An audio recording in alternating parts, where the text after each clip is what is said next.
Boa tarde, novamente, então. Muito bem-vindos, bem-vindas, bem-vindes à nossa 11ª aula do curso de iniciação à teoria da história e história da historiografia.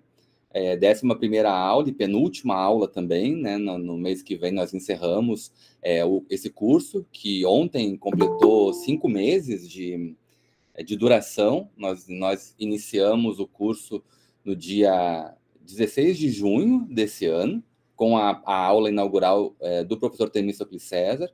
Ontem fechamos 5 meses, ainda temos mais uma aula em dezembro com o professor Durval Muniz de Albuquerque Júnior, e assim vamos completar, né, essa nossa jornada em 2021, um ano tão difícil, mas em alguma medida nós conseguimos, né, apesar de todo o contexto extremamente desfavorável, nós conseguimos nos encontrar e discutir esses assuntos e garantir a manutenção da extensão na universidade, ter contato com estudantes e colegas de história, não só do estado do Rio Grande do Norte ou da UFRN, mas de outras instituições e de outras regiões do país. Tem aqui, né, a gente já reconhece, porque nos encontramos já há meses, né, pessoal do Rio Grande do Sul, do Rio de Janeiro, de Minas Gerais, enfim, de Pernambuco, tem estudantes de diversos estados do país, e essa oportunidade foi muito boa na minha avaliação, né? Apesar de todas as dificuldades, esse curso aqui foi um momento de encontro para nós, e a manutenção, então, dessas trocas, da forma como é possível agora, por conta da pandemia. E então, né, nós estamos já em ritmo de comemoração, do aproveitamento, que eu espero que também tenha sido da parte de vocês. Eu acho que na última aula, ou hoje, se a gente tiver um pouquinho ao final, a gente pode já fazer algumas prévias de uma autoavaliação, sugestões, críticas, o que funcionou, o que não funcionou em termos do curso. Eu gostaria também, inclusive, vou enviar um formulário ao final para todos os que chegaram ao final do curso, para fazerem uma avaliação, apontando os problemas do curso, as possíveis soluções para esses problemas e destacando o que foi interessante nele, né? Então, dito isso, eu quero agora apresentar o nosso convidado da tarde de hoje, o professor Bruno Balbino Aires da Costa.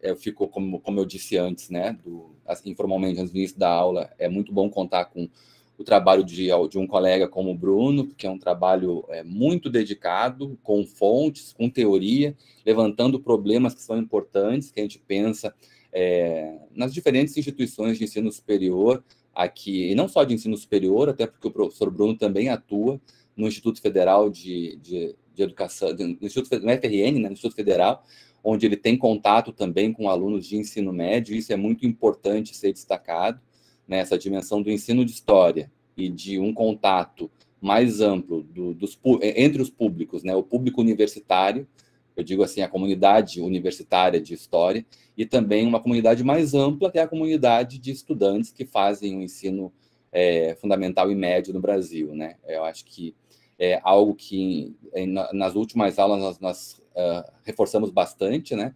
O diálogo das questões teóricas, ou seja, das questões que fundamentam a produção do conhecimento histórico no Brasil e no mundo, com a dimensão do ensino, né? E num sentido mais amplo, com uma dimensão política, né? Com um espaço para esse tipo de discussão e um conhecimento e um reconhecimento público do trabalho de profissionais de história na sociedade, para além da sala de aula, né? Então, assim, a sala de aula, as diferentes salas de aula, mas também um espaço público mais amplo, também conhecendo e reconhecendo os problemas que nós levantamos e as justificativas para levantar. Então, muito obrigado, Bruno. Essa aula também foi uma aula bastante esperada, é um tema muito importante, de grande interesse, e já, assim, de antemão, digo, não só para quem é estudante ou quem é nascido e que vive no estado do Rio Grande do Norte, embora, de fato, a segunda parte do curso tenha esse propósito de trabalhar com pesquisas feitas a partir, né, ou desde o Rio Grande do Norte,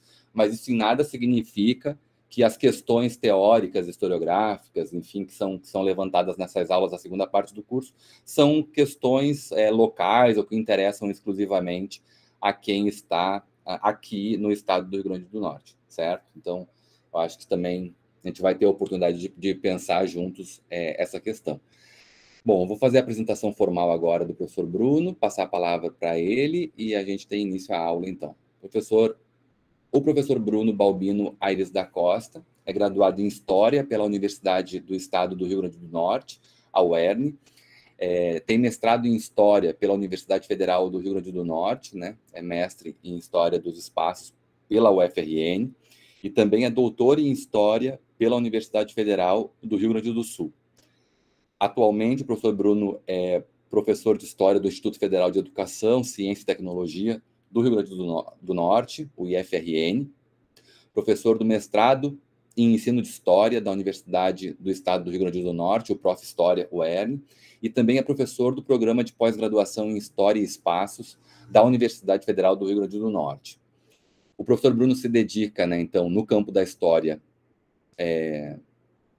especificamente aos debates que envolvem teoria da história da historiografia brasileira, história intelectual, história e biografia, história e comemorações, história e espaços e materiais didáticos e ensino de história.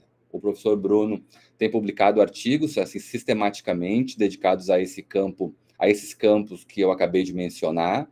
Eu vou mencionar alguns artigos e um livro em especial organizado pelo professor também, para vocês terem um pouco de conhecimento sobre a sua obra. Bom, eu vou mencionar aqui os últimos artigos publicados nesse ano. Escrever História, Fixar o Tempo, as primeiras escolhas do Instituto Histórico e Geográfico do Rio Grande do Norte, IGHRN, publicado na Revista de História da Universidade do Estado de Goiás. Também destaco aqui a publicação do artigo Narrar Vidas, homenageando a memória dos vultos beneméritos da nação e do Rio Grande do Norte, um ensaio sobre a produção biográfica do Instituto Histórico e Geográfico do Rio Grande do Norte, publicado na revista História São Paulo, da Unesp. Gostaria de destacar também ainda um artigo publicado esse ano também na revista de História Regional, intitulado Honrar a Pátria, investigando o passado, a narrativa do domínio holandês e a construção do lugar do Rio Grande do Norte na memória nacional. Esses são alguns artigos publicados pelo professor Bruno nesse ano de 2021. Vocês podem ver que é uma produção, né, profícua, ampla. Eu queria também mencionar um livro organizado pelo professor Bruno Balbino, né, e pelo professor Saúl Estevão Fernandes, publicado em 2018, intitulado Capítulos de História Intelectual do Rio Grande do Norte, pela editora da Universidade, pela editora do IFRN, editora do Instituto Federal do Rio Grande do Norte. Está aqui o livro, né? Tem outros livros de organização e também coletânea, né? E também autorais do professor Bruno já publicados, certo? Então, Bruno, muitíssimo obrigado pela disponibilidade. Essa aula também foi muito esperada. Eu queria agradecer muito por você ter aceitado nos trazer as suas reflexões atuais nesse campo. E queria também aqui mencionar a presença do professor Temístocles César, né, que eu falei há pouco, fez a aula de abertura desse curso há 5 meses atrás. Muito obrigado por estar com a gente, professor Temístocles, professor Magno Santos também, que já participou do curso, né, deu a sua aula agora no mês passado aqui. Muito obrigado por estarem presentes com a gente. Então, Bruno, muito obrigado, fica à vontade, a palavra é sua. Boa tarde a todas e a todos. Gostaria de agradecer a Evandro pelo convite. Evandro é um grande colega. Nós tivemos a sorte aqui do Rio Grande do Norte de ter Evandro, né, o corpo docente da Universidade Federal do Rio Grande do Norte, e somou muito, assim como também como o professor Magno, né. O campo da teoria da história e história da geografia hoje aqui no Rio Grande do Norte é uma referência, né, pelos nomes dos pesquisadores, das pesquisadoras. Então a gente tem produzido coisas muito interessantes, e eu acho que o nosso GT, né, o nosso GT daqui tem também produzido discussões, debates, enfim, isso é fruto também, tem uma grande contribuição do professor Evandro, que é um intelectual que eu admiro bastante, né, e que eu estimo muito e fico muito feliz por ter conhecido. É uma grande alma, né? Então, muito obrigado, Evandro. Também gostaria de agradecer ao professor Magno Santos, colega do programa de pós-graduação da UFRN, da qual nós fazemos parte, parto a Manuel Neto, né, que é um integrante do nosso GT, e também o professor Temístocles César, meu orientador do doutorado, né, na Federal do Rio Grande do Sul. Fico muito feliz por reencontrá-lo, mesmo que nesse caráter remoto, tá? Então, muito obrigado. Bom, pessoal, eu vou projetar aqui, tá, Evandro, o meu slide, e aí eu vou contar um pouco, antes de começar o debate, por que esse tema, tá? E por que esse tema é importante e é muito pertinente para a gente pensar aquilo que nós chamamos de história da historiografia brasileira. Evandro, vocês conseguem ver? Dá para ver aí? Tá. Sim, Bruno, tá aparecendo já para a gente, só que agora a tela ficou preta agora. Porque meu computador está com problema no HD, então eu acho que está um pouco lento. Mas enquanto ele vai resolvendo aí por si mesmo, eu gostaria de contar um pouco da história dessa aula, né, que tem a ver com as minhas pesquisas que eu estou desenvolvendo agora, né?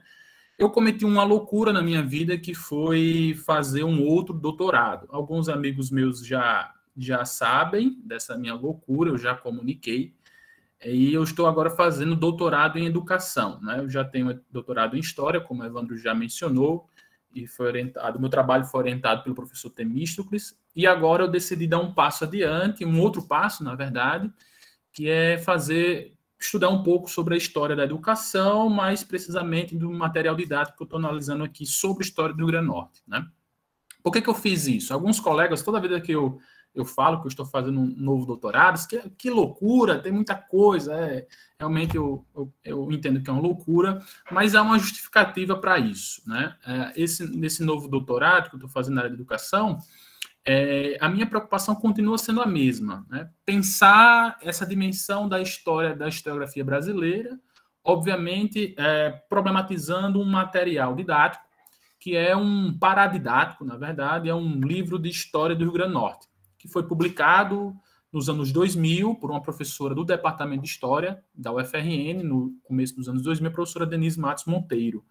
Então, eu estou trabalhando, a minha tese gira em torno desse debate da história regional e essas novas discussões que existem na historiografia brasileira a partir dos anos 70, né, e que se consolidam ali muito nos anos 90, nos anos 2000, sob a chancela da história regional. Então, por que eu estou fazendo um novo doutorado? Porque algumas pessoas me perguntam, alguns colegas, por que não um pós-doc? Eu disse, porque eu preciso de 4 anos para fazer essa pesquisa. Eu preciso de tempo, eu preciso de aprender também com outros colegas, em outros campos, né, outros centros de pesquisa, e eu saí totalmente aqui do Rio Grande do Norte, fui para um outro centro, fui para São Paulo, então meu doutorado é lá na USP, né, com um historiador também, com o professor Nelson Chapochinic, um grande colega, e assim, grande intelectual, então tenho aprendido bastante, então eu resolvi fazer isso, né, para completar um ciclo de pesquisa que eu deixei em aberto na minha tese, que é essa problemática em torno da relação entre nação e região, né? Então, eu abro essa discussão na minha tese, ali por volta do final do século XIX, início do século XX, e aí eu decidi pegar um recorte mais recente desse debate entre o nacional e o regional, tá? Então, eu vou de um extremo a outro em termos de recorte temporal. Por isso que eu estou demorando um pouco agora, 4 anos, para fazer essa nova pesquisa. De modo que essa aula, a gente pode mudar o título dela, né? A gente pode, por exemplo, ler assim, História da Historiografia Cearense ou História da Historiografia Brasileira, não? Ou História da Historiografia Sul-Rio-Grandense ou História da Historiografia Brasileira. O termo norte-rio-grandense pouco importa, tá? Do problema que eu levanto nessa aula. Pouco importa, porque qualquer identidade regional, com qualquer aspas que a gente possa colocar nessa terminologia, pode ser encarada aqui, tá? E aí o subtítulo dessa aula, na verdade, é a questão que eu trago para nós pensarmos hoje. Na verdade, esse é um debate que está em aberto para mim, por isso eu gostaria de ouvi-los, né? Então, essa aula é um pouco um ping-pong, né? Um diálogo mesmo, porque são questões que estão aflorando em mim, tá? E eu já trago aqui para a gente pensar junto, tá? Então, o que eu faço quando eu estudo a história do Rio Grande do Norte? Né? Então, qualquer um aqui pode se fazer essa pergunta. Evandro falou que tem colegas aqui de Minas Gerais. Então, você pode fazer essa pergunta. O que eu faço quando eu estudo a história de Minas? O que eu faço quando eu estudo a história do Espírito Santo? O que eu faço quando eu estudo a história da Paraíba? Né? O que nós fazemos, afinal de contas? Tá? E aí, essa minha pergunta, ela vem diante de uma questão que eu achei interessante. Eu estou problematizando aqui um parecer que eu recebi num artigo que eu mandei para uma revista internacional, né? De um texto, de uma discussão que eu faço aqui de uma primeira história do Rio Grande do Norte, e o parecerista, eu trago esse excerto para nós pensarmos um pouco essas questões que eu levanto, né? Ele diz assim, o texto, dando esse parecer, nesse artigo que eu submeti, fala assim, o texto oferece uma análise de algumas leituras feitas da obra Breve Notícia, de Manuel Ferreira Nobre, particularmente no contexto da história da historiografia norte-riograndense no Brasil, né? E aí eu achei interessante isso, porque pela primeira vez alguém se refere a um trabalho, né, meu, e eu já enviei alguns artigos para outras revistas, com essa nomenclatura, é uma história da historiografia norte-riograndense, né? E aí eu achei curioso esse parecer, eu achei bem interessante e gostaria de problematizar, né, esse parecer. Aliás, não parecer, claro, não, mas como ele lê, pelo menos inicialmente, a proposta do meu artigo, né, uma história da historiografia norte-grandense. E aí eu digo, a partir desse parecer, uma questão me coloca, bom, o que a gente faz, afinal de contas? Por que eu faço história da historiografia norte-grandense? E se o texto fosse algumas leituras feitas da obra de História Geral do Brasil de Van Hagen, né? E se fosse qualquer outra síntese da história do Brasil, ou qualquer outra síntese da história de São Paulo, ou qualquer outra síntese da história do Rio Grande do Sul, né? Seria nomeado dessa forma? É uma questão que eu coloco. Então, eu trago um problema que veio até mim, mediante esse parecer, que é um caso, até eu coloco um caso, né? Então, afinal de contas, eu faço o quê? História da historiografia brasileira ou história da historiografia norte-riograndense? Para alguns, né, história da historiografia brasileira. Para outros, história da historiografia norte-riograndense. Mas esse aqui não é um ponto, tá, gente? Porque esse debate, ele é um debate talvez que seja tão interessante assim, né? Essa não é a minha questão por trás disso, né? Assim, o que eu faço? Brasileira, isso pouco importa para mim, na verdade, né? Mas isso por trás desse debate, há uma geografia do saber, há uma geografia disciplinar naquilo que o professor Wagner Geminiano já coloca na tese dele, né? Há toda uma constelação de saber e poder em torno dessa relação nacional e regional. E essa é a minha preocupação que eu tenho desenvolvido a partir da minha tese de doutorado em História e agora no campo da educação. Tá? E aí, veja só, eu tenho uma hipótese. Né? Essa hipótese, eu gostaria de testá-la aqui. Na verdade, por que a gente pensa, por exemplo, alguém que estuda História do Rio Grande do Norte fazendo História da historiografia norte-grandense, né? Obviamente, para mim, fica muito claro que essa lógica, ela parte, obviamente, da chave das chamadas histórias regionais, que se constituíram como currículo na formação de professores, né? E se constituíram, fizeram parte e ainda fazem parte dos currículos que formam os professores de história, né, nas licenciaturas de História em várias universidades e regiões do Brasil. Então, eu fiz uma pesquisa, para essa aula de hoje, eu fiz uma pesquisa bem interessante. Fiz um levantamento de praticamente todas as universidades públicas e algumas privadas de todos os estados do Brasil e baixei, fui lá, olhei matriz curricular dessas universidades para identificar se nessas universidades aparecem, o quanto parecem o termo História de Goiás, História Regional, Estado de Mato Grosso, e aí a gente vai chegar essa radiografia é bem interessante. Então vamos lá, vou começar pelo estado, pela região centro-oeste do Brasil. Então, Distrito Federal, né, na UNB não existe nenhuma disciplina de História Regional, nem nada, nem da cidade de Brasília. Então, foi a única que não apresentou nada. Goiás, nós temos História de Goiás, praticamente aí todas as universidades públicas de Goiás, até o Instituto, né, Federal de Goiás, que é o IFRN lá, no caso é o IFG também, que tem o curso de História, tem História de Goiás, e a UFCAT, que é a Universidade Federal do Catalão, tem História Regional. Então, Em Goiás também aparece esse termo História de Goiás, né? Mato Grosso, a mesma coisa, né? História do Mato Grosso 1 e 2, Mato Grosso contemporâneo, enfim, aparece Mato Grosso. Mato Grosso do Sul também o debate aparece, né? História de Mato Grosso e Mato Grosso do Sul, história regional, religiões afrodescendentes. Então, no Centro-Oeste, o termo regional ele aparece em todas as universidades, especificamente nos que correspondem aos seus respectivos estados, tá? No Nordeste é interessante. No Nordeste, o volume das chamadas, entre aspas, histórias regionais é algo absurdo, né? Então, vejam aí no slide que nós temos história dos estados 1 e 2, 1, 2 e 3, 4, no caso a Paraíba, temas específicos em história da Paraíba 1, 2, 3 e 4 na UFPB, né? Então, história da Paraíba 1 e 2, história do Nordeste, também algumas universidades federais oferecem essa disciplina, história do Nordeste, como, por exemplo, na Paraíba, como, por exemplo, Pernambuco, como, por exemplo, Piauí, né? História do Ceará, enfim. A Bahia tem um ponto interessante, né? A Bahia tem, além das famosas histórias regionais, na história da Bahia, a Bahia tem também temas dessas histórias regionais, né? Então, escravidão e liberdade na Bahia, estudos da religião na Bahia, história visual de Salvador. Então, no Nordeste, se vocês perceberem bem, se comparado a outros estados, por universidades, o volume de histórias regionais é bem significativo e também com, digamos assim, com perspectivas, abordagens até diferenciadas. Então, por exemplo, no Ceará e no Piauí, são os únicos estados do Brasil, né, pelo que eu investiguei, eu pesquisei, são as únicas universidades, a UFPI e a UFC, que tem uma disciplina chamada historiografia cearense ou historiografia piauiense, né?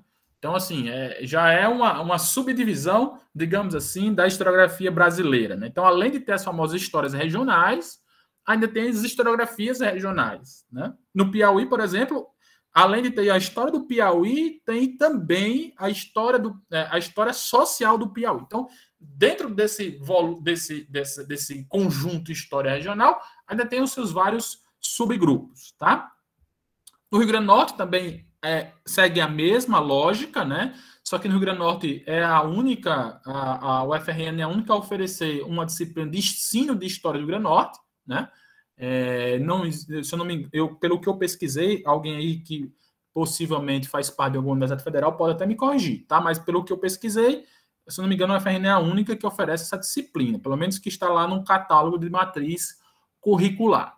E o Sergipe, também tópicos em história do Sergipe. Então, no Nordeste, nós temos, assim como no Norte, assim como no Centro-Oeste, uma saliência, né, nas chamadas histórias regionais, com subtemas e também com sub aqui, com muitas aspas, claro, com sub-áreas, tá? Como historiografia e ensino. No Norte é a mesma coisa, só que aí no Norte tem uma dimensão interessante, né? Nós temos, continua tendo, né, a lógica das histórias dos estados, mas também, assim como em algumas universidades do Nordeste, a história do Nordeste e também a história de uma região mais ampla, no caso, a história da Amazônia. Então, por exemplo, na Federal do Pará e na Estadual do Maranhão, do Pará também, nós temos a história da Amazônia 1, 2 e 3, fora as histórias do Pará. E também a história da Pan-Amazônia. Então, eu suponho aí que abrange, inclusive, a Amazônia fora do Brasil, né? Então, nós continuamos tendo essa lógica da história regional e também de dimensões em uma escala maior, né? No caso aqui das universidades do Norte, a história da Amazônia como sendo esse grande guarda-chuva, tá?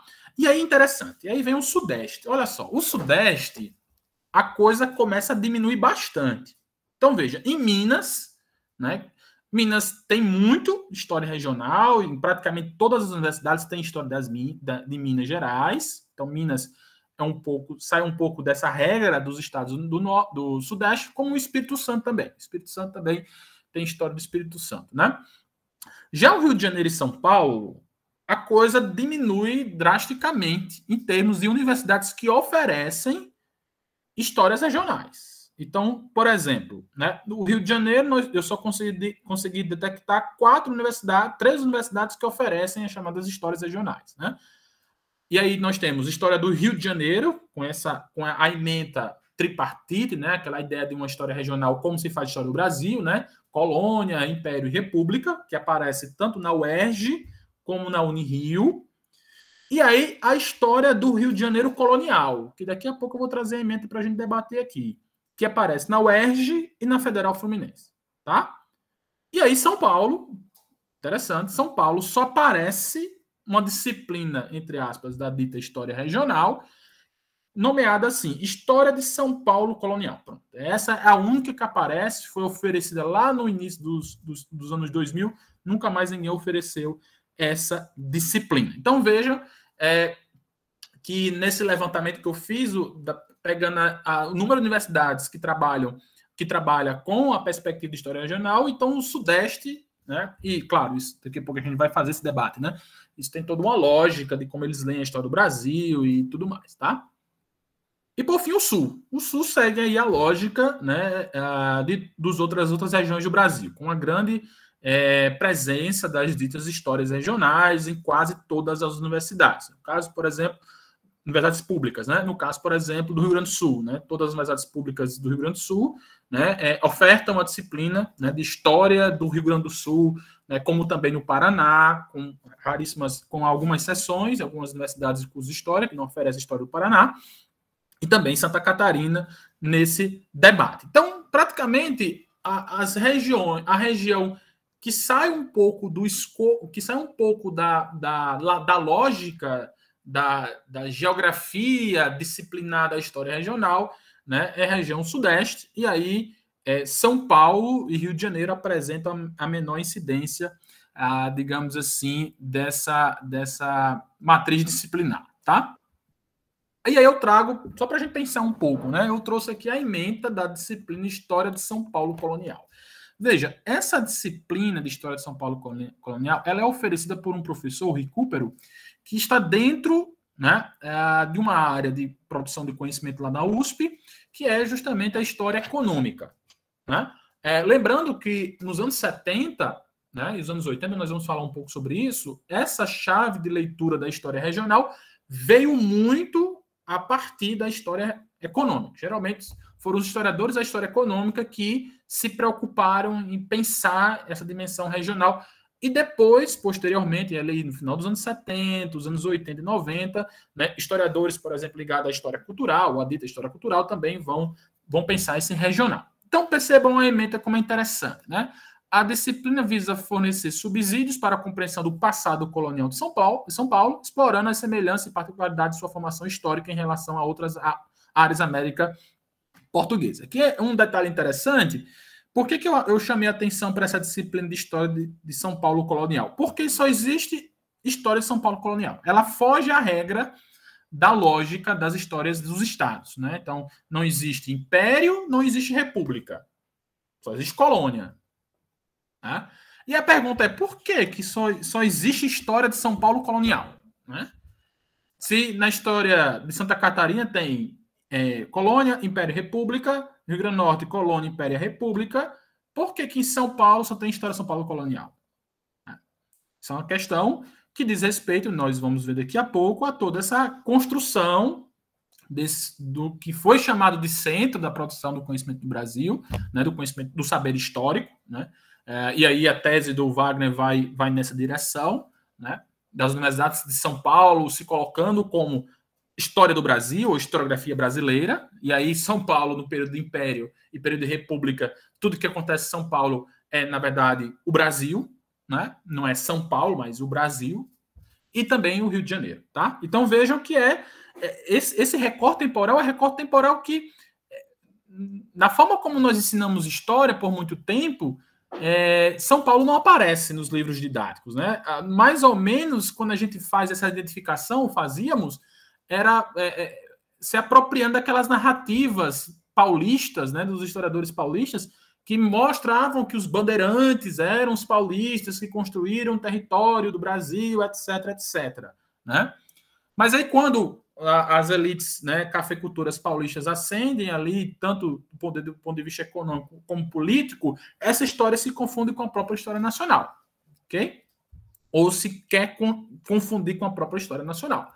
E aí, a disciplina de História do Rio de Janeiro colonial, que segue aí uma lógica muito parecida com a de São Paulo, né? Embora aí já tenha um pouco, eu pegue né, digamos assim, trabalhe, digamos assim, sem estabelecer uma relação necessariamente mais geral, como a história de São Paulo colonial, a história do Rio de Janeiro segue uma mesma lógica, né? Pegando o Rio de Janeiro apenas o período colonial e sem avançar muito naquela famosa estrutura linear, né, o tripartite das histórias regionais, tá? Então, eu parto dessas questões curriculares. Por que eu parto dessas questões curriculares? Porque isso é muito importante. Nós estamos formando professores, né, dentro de uma lógica curricular da qual se pretende que uma determinada versão ou representação do passado seja lida, né? Seja lida.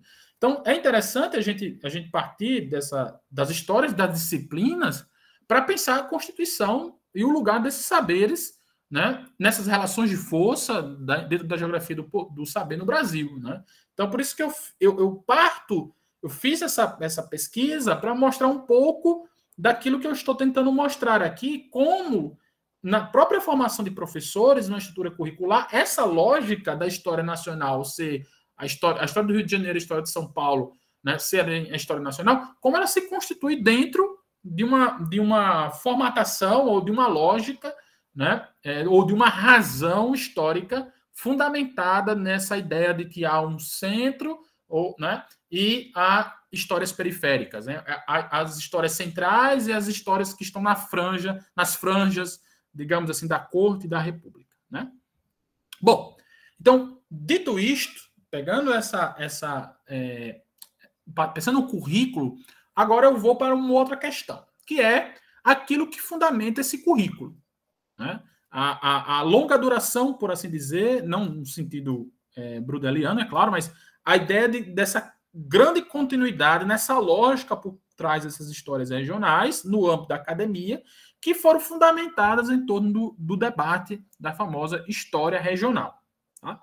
Então, eu consegui identificar aí, pelos meus atuais estudos sobre a história da história regional, dita regional, que há um debate importante ali nos anos 70, né, e que tem muito a ver com a leitura das grandes sínteses, né, das grandes interpretações vinculadas a macroescala ou a macroeconomia. Então, por exemplo, como pensar determinadas geografias, né, determinadas regiões, realidades sociais em microescala, como elas se relacionam de maneira concêntrica com, por exemplo, uma sociedade capitalista. Então, em grande medida, produzir essas histórias regionais nos anos 70 era comprovar teses das grandes sínteses de história econômica.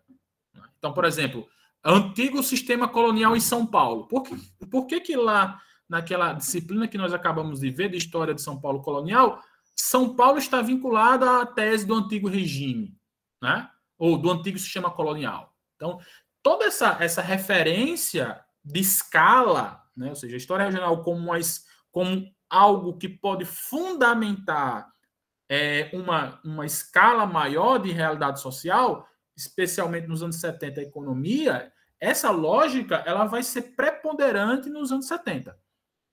Então, na verdade, nos anos 70, as histórias regionais funcionariam mais ou menos, seriam pensadas mais ou menos como estudos de caso. E aí seria comprovada, né, se aquela realidade a nível mais em larga escala seria comprovada em um estudo de caso se você reduzisse, né, a escala. Bom, e aí nos anos 80 e nos anos 2000, sobretudo com a leitura que alguns historiadores vão fazer da geografia crítica, né, que vai repensar a ideia de região, houve aí uma espécie de inflexão, né, no entendimento sobre o que seria essa história regional. Tá? Nos anos 80 e nos anos 2000, esse debate chega a ANPU, certo? Esse debate chega a ANPU no simpósio temático de história regional, e os debates que vão ser realizados nessa ANPU dos anos 80, se não me engano, acho que foi em 84, 83, eu não me recordo agora o número, agora está escapando.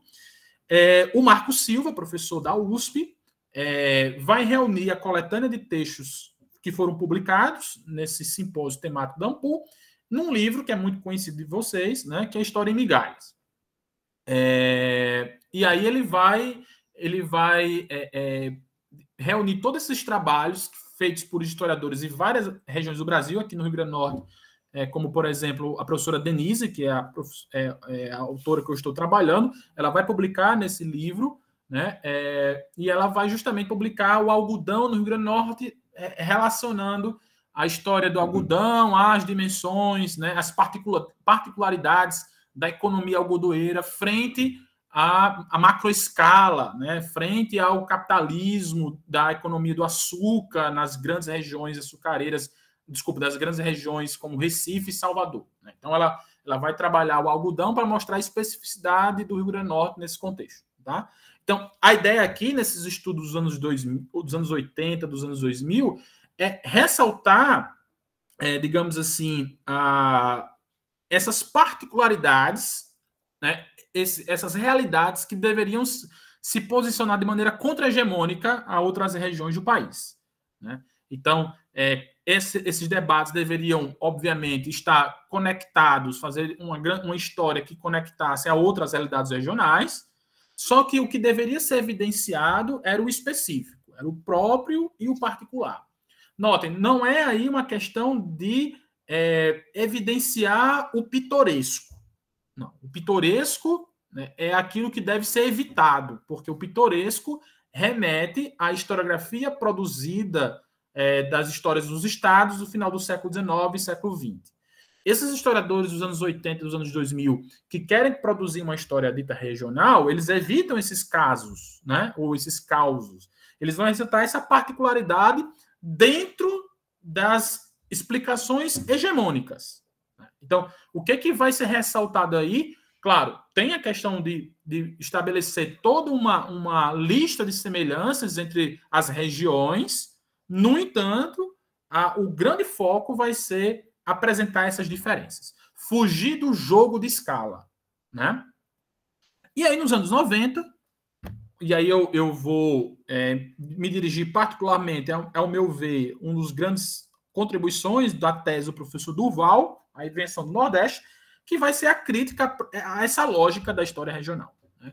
Que vai ser levada à frente pela professora Janaína Amado, né? Pela professora Rosa Godoy, etc. Né? Então, a crítica do professor Durval vai ser essa história regional, que para ele, em vez de criticar, de refletir sobre a dimensão do que é região, né, reforça essa lógica do regional. Né? Então, o professor Durval vai, justamente na tese dele, o Engenho Antimoderno, ele vai se posicionar nesse debate. Ele vai dizer o seguinte: a história regional, entre aspas, se transforma em mais um discurso a legitimar este recorte espacial e, portanto, as relações de poder que o institui.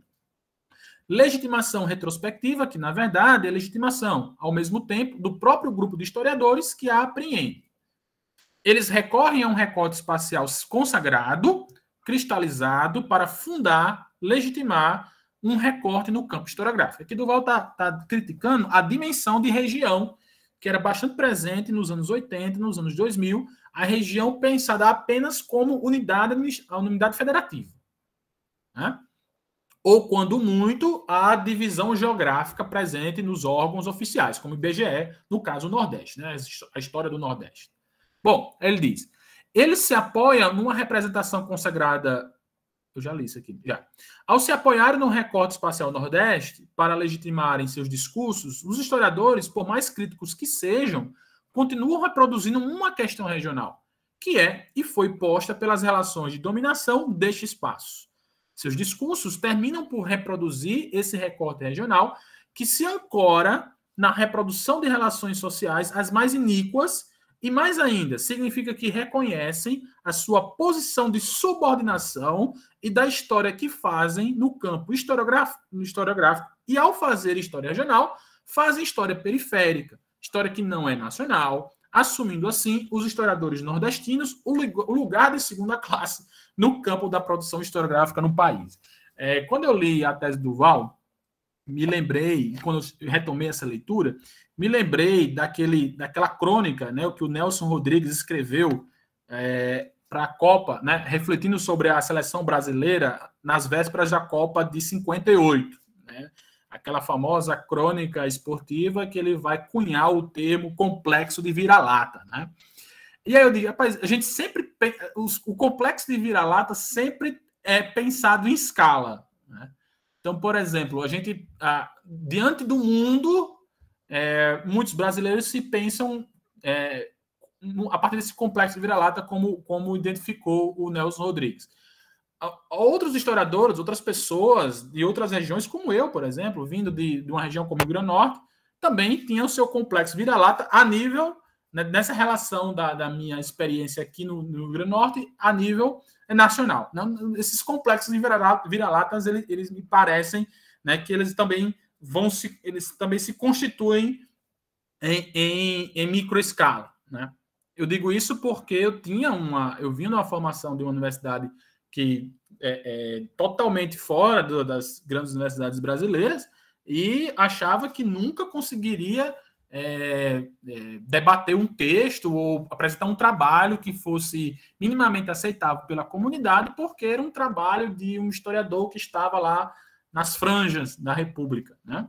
E aí eu mudei muito depois, obviamente, as minhas percepções ao longo da minha formação, mas isso é algo muito evidente. Nós somos muito provincianos porque nós construímos para nós mesmos, né, sobretudo aqui, né, essa leitura, né, de que nós produzimos uma história periférica porque ela não tem uma abrangência nacional, etc.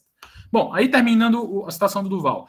Ao se colocarem como historiadores regionais, eles estariam reconhecendo a sua incapacidade de fazer história do Brasil ou o caráter limitado dessa produção? Porque os historiadores paulistas, em menor número, os historiadores cariocas, podem fazer uma história nacional e os outros das outras áreas apenas história regional. Continuamos presos, assim, a uma hierarquia de saberes e de espaços que se definiu no início do século.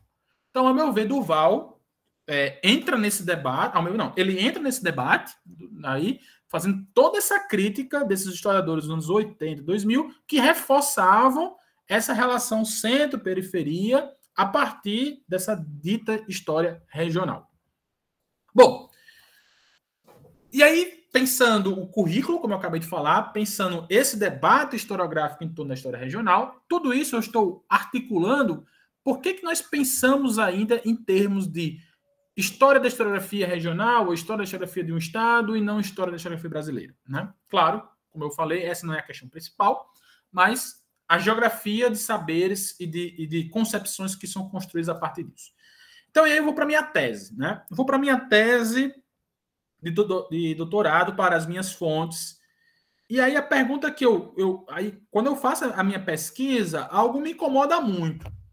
Por quê? Porque se eu seguisse essa lógica dos chamados estudos de história regional, eu teria dificuldades em interpretar dadas passagens dos documentos que eu trabalhei na minha tese. Por exemplo, um sujeito daqui do Rio Grande do Norte, chamado Alberto Maranhão, que foi governador e intelectual daqui, escreveu um ensaio chamado Ensaio Histórico do Rio Grande do Norte, em 1898.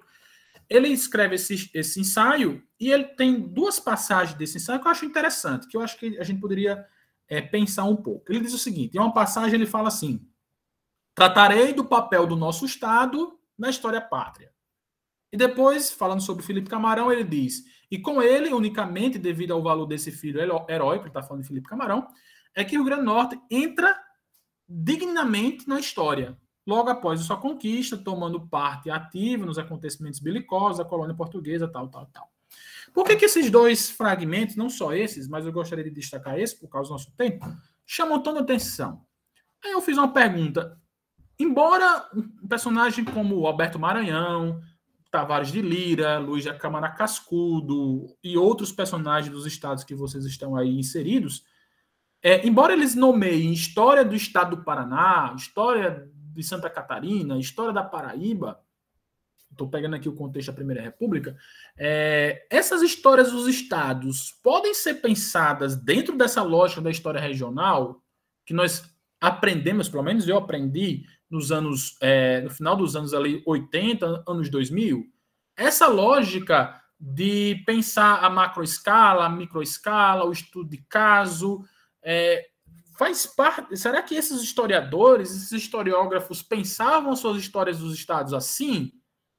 Essa é uma questão que eu levantei na tese, né? E aí eu percebi que a coisa não era bem assim, né? Que esses historiadores não necessariamente se pensavam como historiadores de história regional, apesar de escreverem história dos estados, mas que estavam escrevendo um tipo de história que estava em disputa. Por que estava em disputa? Porque o Brasil estava passando por um processo daquilo que a professora Mara Rodrigues e a professora Angela de Castro Gomes chamam de republicanização da memória nacional, né? Quando a República emerge, os estados passam a disputar essa memória. Né? Essa memória que até então havia sido construída, né, a partir das instituições de cultura, como o IHGB, e seus historiadores, como o Van Hagen e tantos outros, essa memória nacional vinculado ao Império, no momento da República, ela vai se reconfigurar.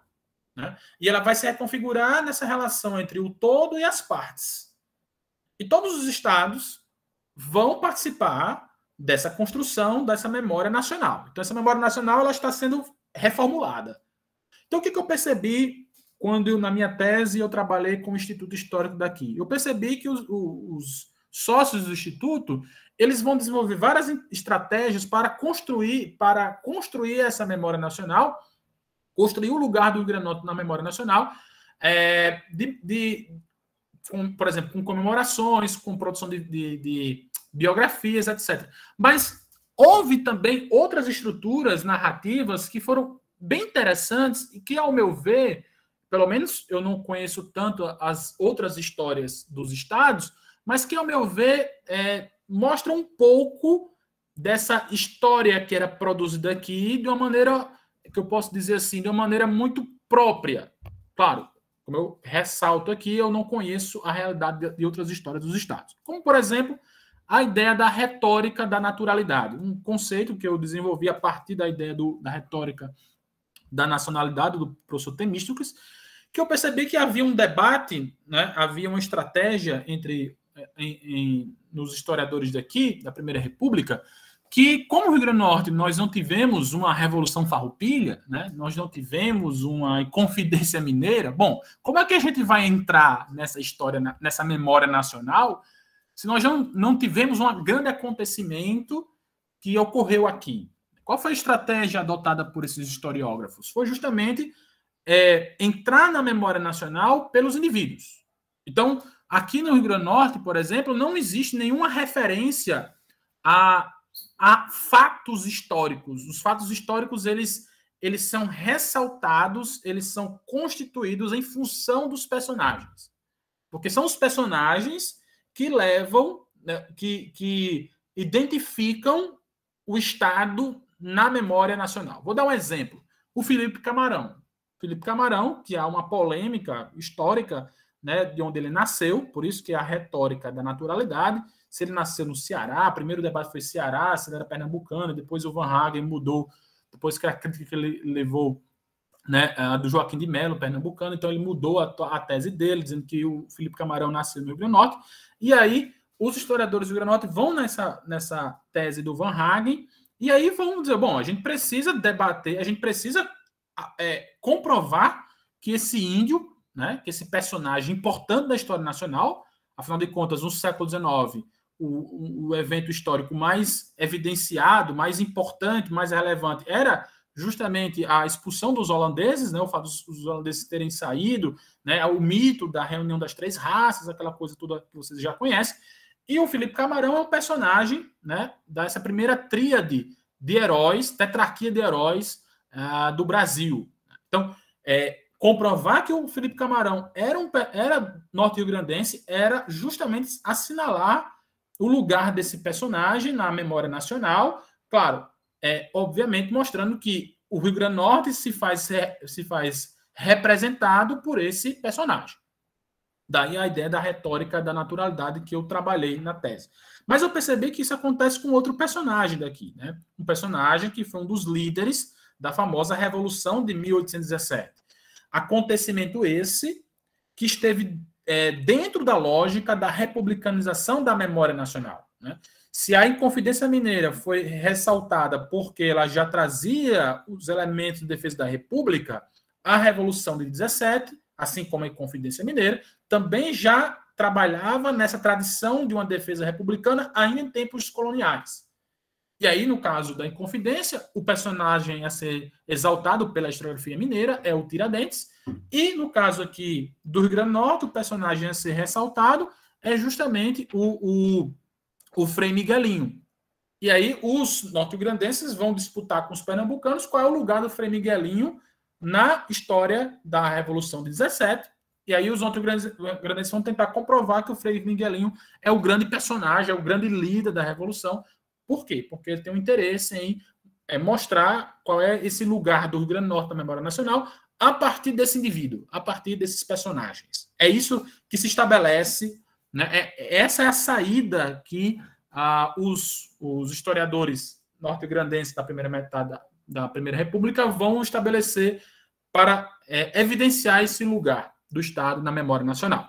E também um outro artifício que era bem comum era articular o tempo da nação ao tempo do Rio Grande do Norte, ao tempo do Estado.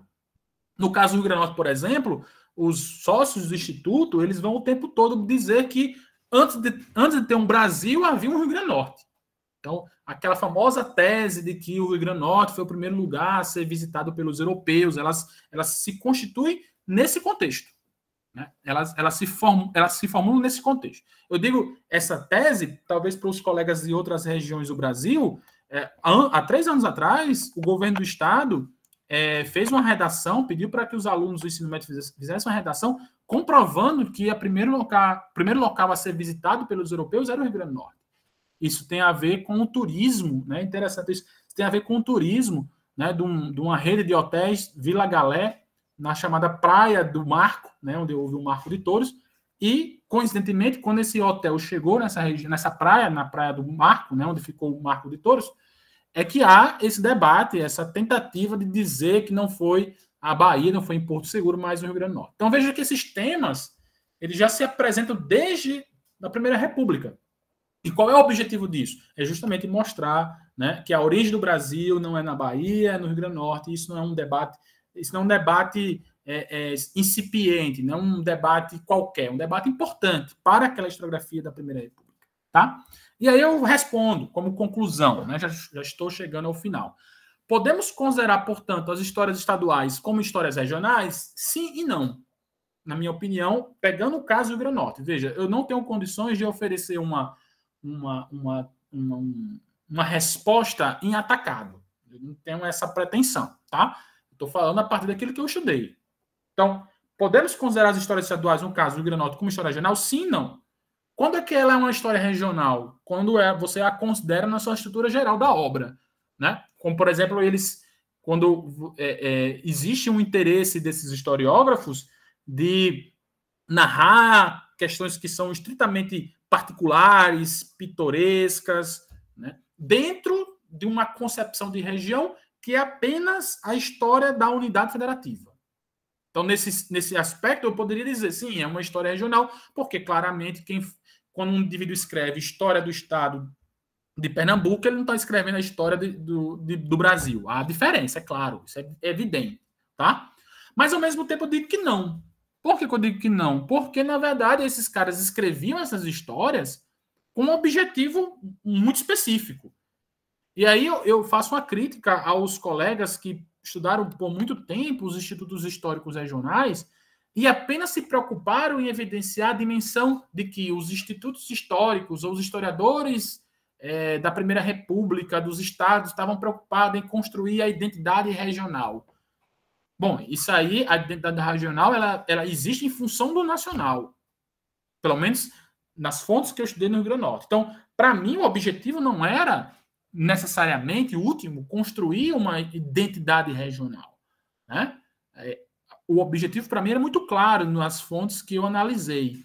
Era construir o lugar daquele estado, daquela particularidade na memória nacional. Então, há uma pretensão nacional. E não necessariamente circunscrita. Né? Vamos aqui construir uma narrativa que possa operar, que possa dar sentido, significado, que ela funcione só nesse raio aqui. Não.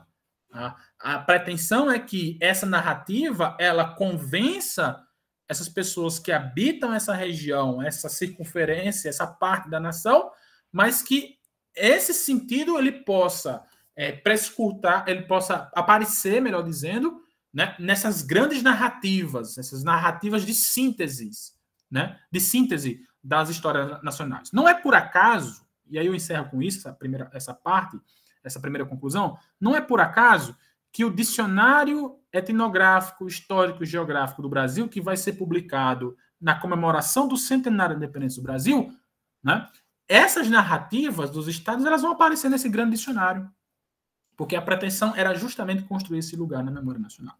Bom, e aí eu vou encerrar, tá, Evandro, com 3 considerações finais, que obviamente são bem simples, mas eu acho que elas são importantes para nós pensarmos todo esse jogo das relações. E eu, claro, eu vou pedir licença a Evandro, que eu vou, talvez, essas questões elas vão ser retomadas com os elementos que vocês forem trazendo nas perguntas, tá? A primeira delas, eu falo isso para um público que está começando, né, talvez, a estudar a história da historiografia brasileira, essa relação entre o nacional e o regional. A primeira delas é que a história da historiografia brasileira não se reduz ao estudo das histórias do Brasil, né?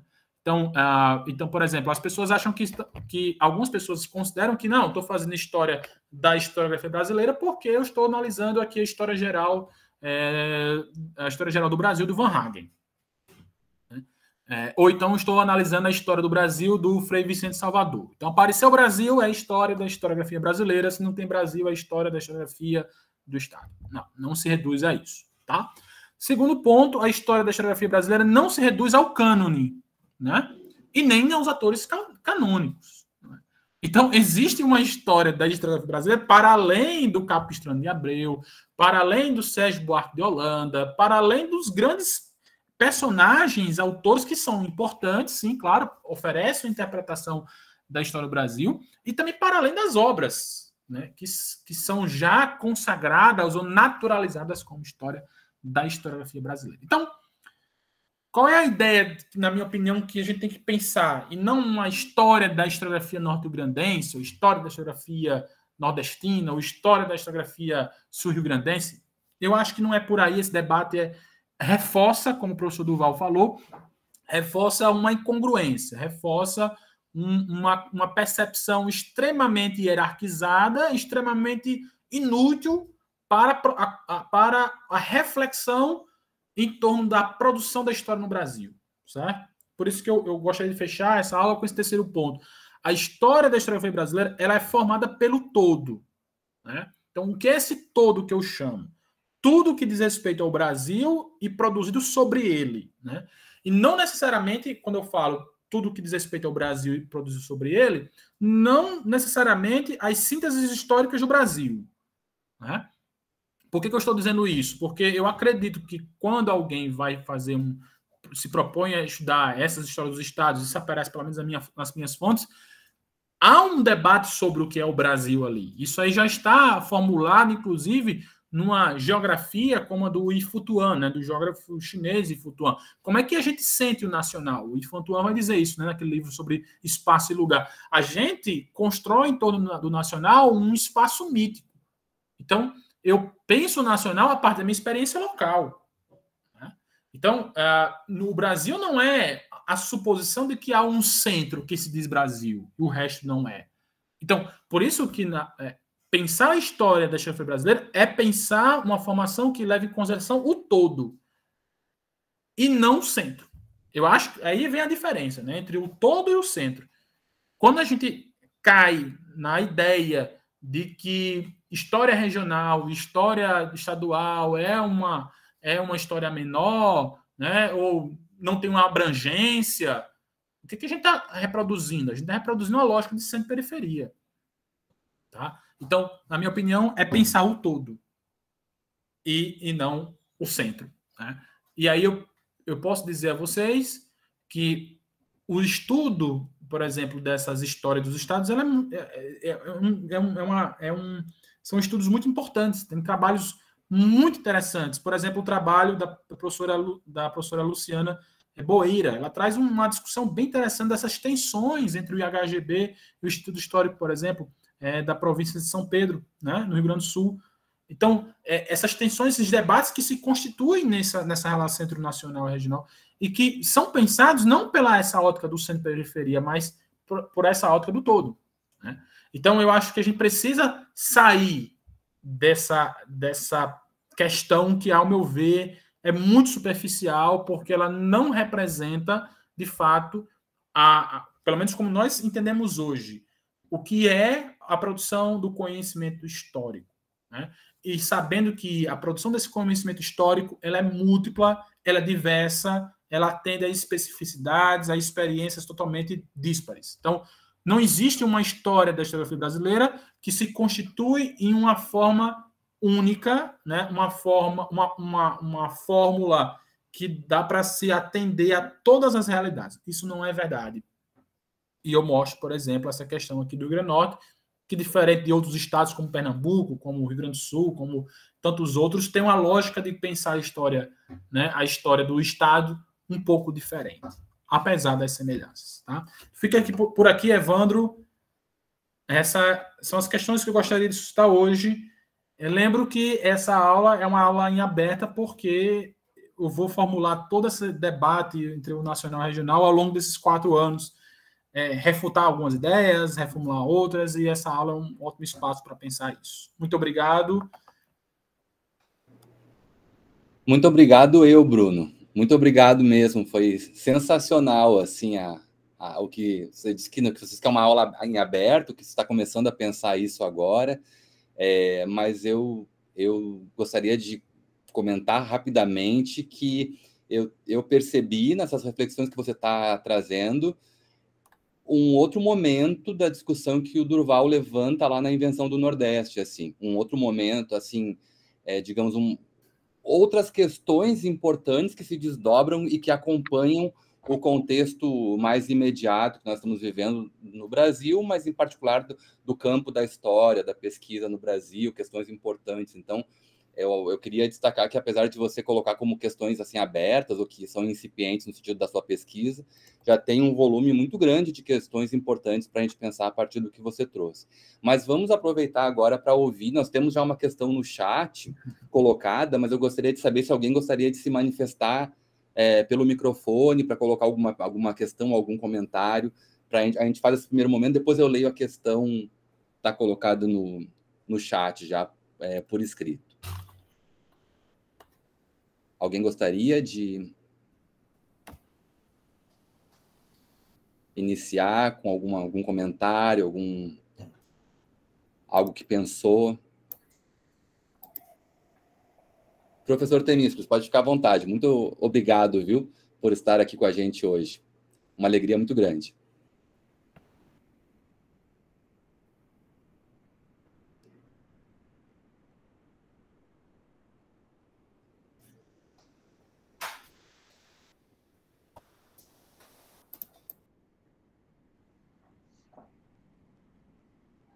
Oi, Evandro.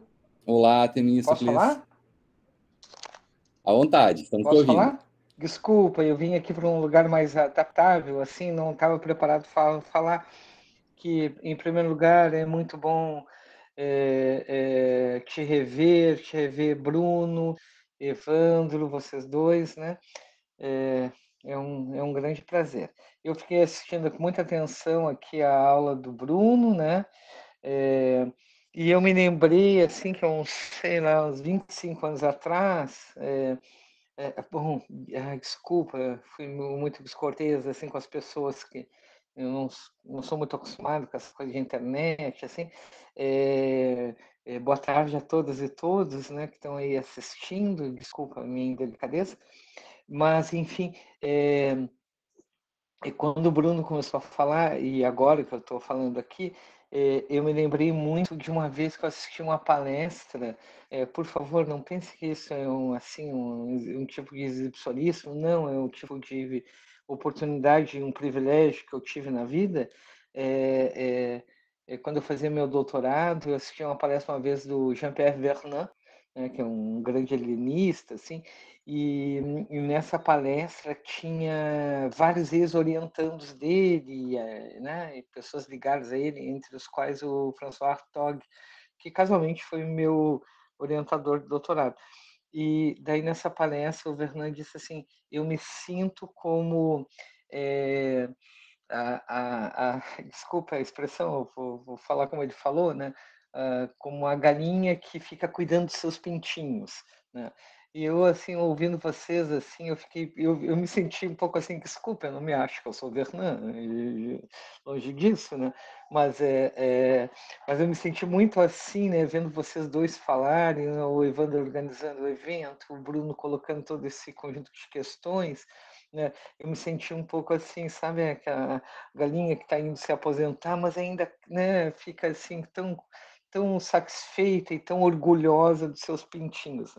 Não que eu tenha muito a ver com a formação de vocês, no sentido que vocês são dois profissionais absolutamente independentes, sempre foram, né, nos seus trabalhos, sempre tiveram uma independência intelectual muito forte, né, e por isso estão chegaram onde chegaram, né? Mas desculpa essa introdução assim tão anedótica, né? Mas realmente me lembrou isso, assim, e cada um tem as suas lembranças, né, de uma forma muito particular, né? Mas enfim, que eu queria dizer, Bruno, eu assim, ouvindo a tua fala, eu fiquei muito, em primeiro lugar, o 2º doutorado, né?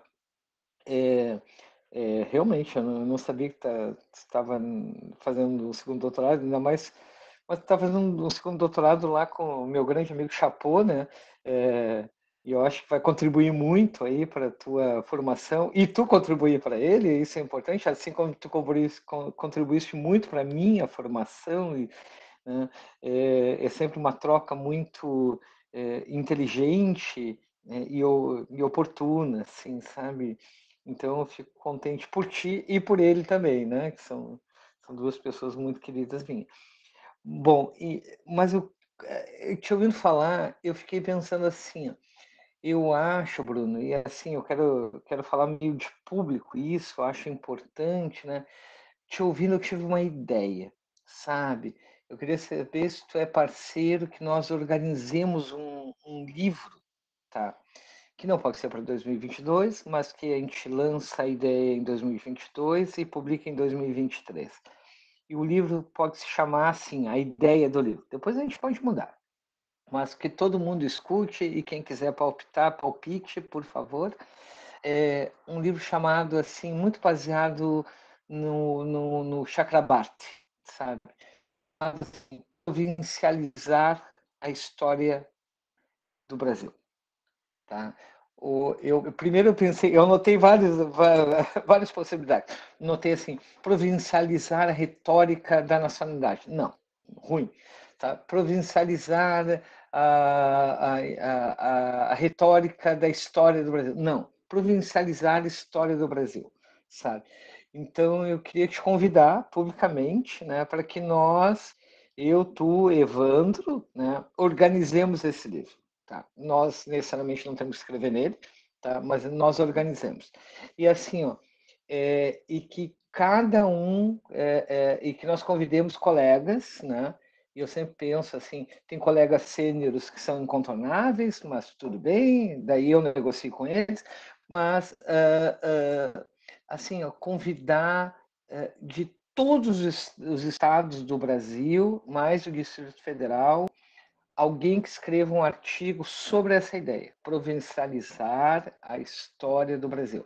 Ou seja, para tentar, assim, publicar um livro, uma ideia de livro que me surgiu agora, tá? No seminário aí organizado pelo Evandro e na tua palestra, eu nunca tinha pensado isso, tá? É a primeira vez que eu estou pensando isso, e eu anotei, e essa é uma proposta pública.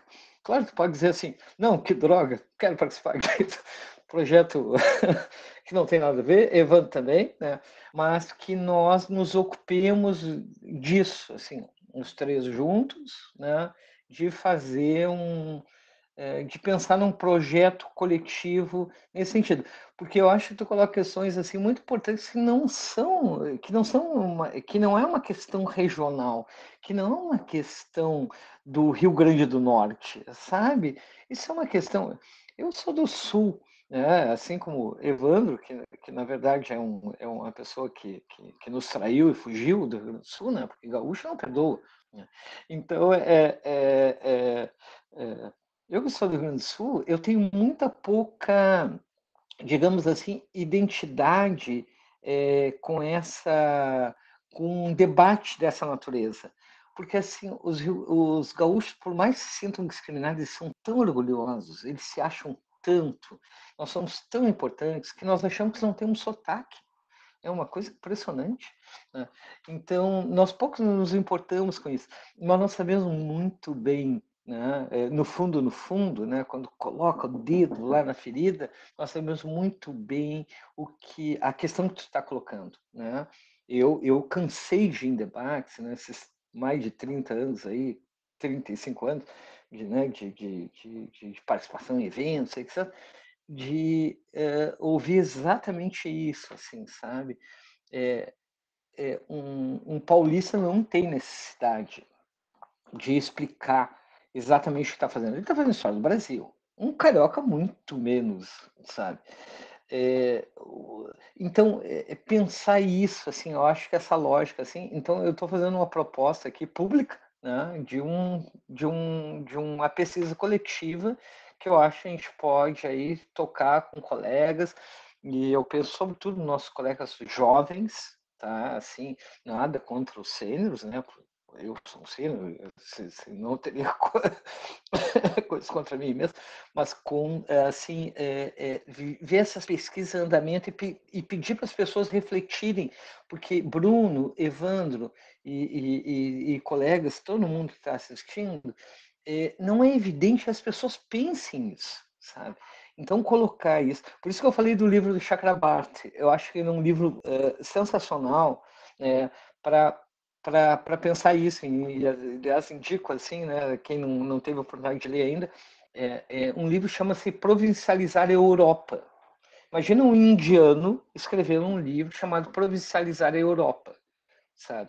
Então, eu acho que nós podemos, assim, a ideia de provincializar a história do Brasil pode render um livro bem interessante para nós, ou nós comprarmos uma briga muito boa. Eu sou parceiro e estou convidando vocês. Vocês não precisam me responder agora. Podem pensar, ir para casa, pensar, e depois vocês me respondem. Mas a proposta está feita. Evandro, Bruno, muito obrigado. Desculpa aí por ocupar o tempo, tá? Imagina, Temis, muito obrigado. Excelente. Eu já não sei o Bruno, mas eu já achei sensacional e já aceitei o convite, a proposta. Muito obrigado mesmo pela presença e pela questão colocada aqui por Bruno também. Mais alguém gostaria de se manifestar? A gente pode, né, reunir os comentários. Assim, eu acho que se o Bruno não se incomodar, umas 3 questões, né? Aí pode discutir a partir de 3 colaborações. Alguém gostaria?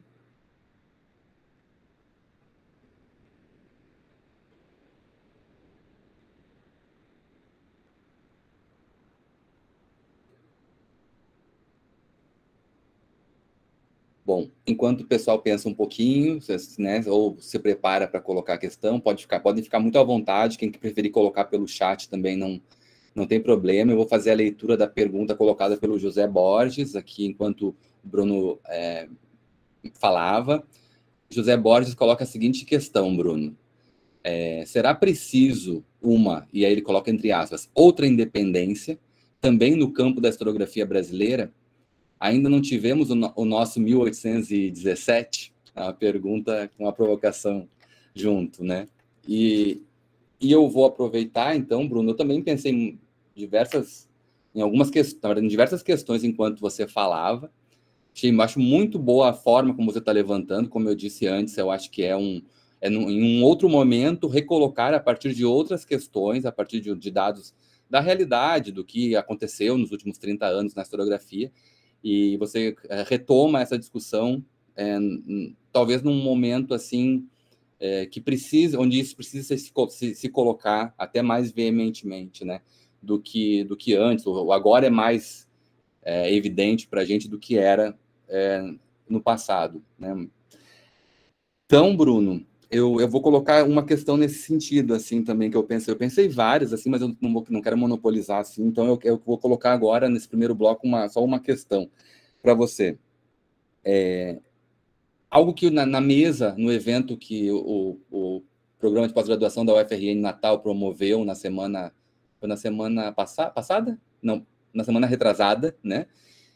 Sobre História e Espaços, no Colóquio História e Espaços, né, que você também fez uma fala numa mesa redonda, e eu coloquei para você se não seria no sentido de pensar, né, problematizar essa questão da história regional a partir de uma recuperação da própria ideia de história regional, né? Esse ponto que eu acho que tem a ver muito com o seu trabalho, né, de ver de que história regional se está falando em cada momento, né? Os contextos políticos, históricos mudam e a discussão muda também no campo da historiografia, né? Tem uma relação entre, enfim, o que se passa na história do Brasil e as formas de pensar que a historiografia vai adaptando. Se esse é um caminho, né? Estou aqui recolocando de uma outra forma a mesma questão que eu coloquei para você naquele dia, né? E eu vou acrescentar nesse sentido, se agora, quando a gente pensa na ideia de uma sub-área de história da historiografia brasileira, não se abre, então, a possibilidade para a gente reconhecer como, assim, reconhecer enquanto disciplina, enquanto campo de pesquisa, a história no Brasil, reconhecer saídas para esse problema, sair um pouco desse jogo de oposições entre o nacional e o regional, que, como o Durval fala na introdução da Invenção do Nordeste, não tem nenhum fundamento epistemológico. Isso é um jogo com categorias políticas que vão para outra coisa, que escapa completamente questões propriamente epistemológicas, um debate epistemológico. Eu quero dizer assim, sintetizando, será que agora que é possível pensar uma área de história da historiografia brasileira, a gente não começa a reconhecer a abrangência nacional das diferentes historiografias produzidas no território, e até uma abrangência, a gente pode pensar, internacional. Acho que, né, o Temístocles vem pensando e escrevendo sobre isso, Valdey, Rodrigo Turim, enfim, apontam para uma particularidade nacional que, na verdade, situa o Brasil em nível internacional. Então, a gente resolve, pelo menos no campo da disciplina, essa questão para superar e sair desse jogo que, não, como você disse, não leva muito longe, né? Não leva a gente muito longe. Obrigado, Bruno. Bom, Evandro, eu acho que as questões que foram colocadas, e aí quando eu falo questões, assim, a sua e a do José Borges, do Temístocles é a proposta, né? Mas eu acho que elas dialogam e elas reforçam uma necessidade latente, né, de se pensar isso, né? E de antemão, Temístocles, eu já aceito aí a proposta, tá certo? Para mim, eu sempre tive esse interesse, né? Dessa proposta de pensar essas questões. Eu acho que você está coberto de razão, né? Eu acho que o Chakrabarty ele nos ajuda a fazer esse percurso, um percurso, digamos assim, como diria Chico Buarque de Holanda, o revés de um parto. Né? Eu acho que a gente precisa pensar assim mesmo, revés de um parto. Né? Então, e na contramão da lógica, digamos assim, dessa lógica hegemônica, né, de se pensar a produção da história do Brasil. Eu acho que provincializar a história do Brasil, acho que é uma necessidade urgente, né? Uma necessidade urgente. Por isso que eu acho que a tua proposta, Temístocles, eu acho que ela é um grande favor, né? Aliás, é uma grande contribuição que a gente pode dar para se repensar não só essa história da historiografia brasileira, mas pensar os desdobramentos que essa noção, né, ela constrói, por exemplo, quando nós estamos pensando em recursos para financiamento de pesquisa, que hoje são cada vez mais escassos, para pensar, por exemplo, dossiês em revistas com alto fator de impacto, né, viabilizar falas de profissionais que decidem fazer da sua vida profissional uma reflexão em torno dessa questão, eu acho que ela tem, ela tem uma necessidade urgente porque ela reconfigura o campo de forças, né? Então, assim, de antemão, eu já aceito, sim, a tua proposta. Acho bem... Adorei a ideia de provincializar a história do Brasil, pensando a partir do Chakrabarti. Eu achei uma ideia genial. Muito obrigado. Né? Eu acho que é isso aí mesmo. Acho que a gente pode fazer uma grande discussão em torno disso. Né?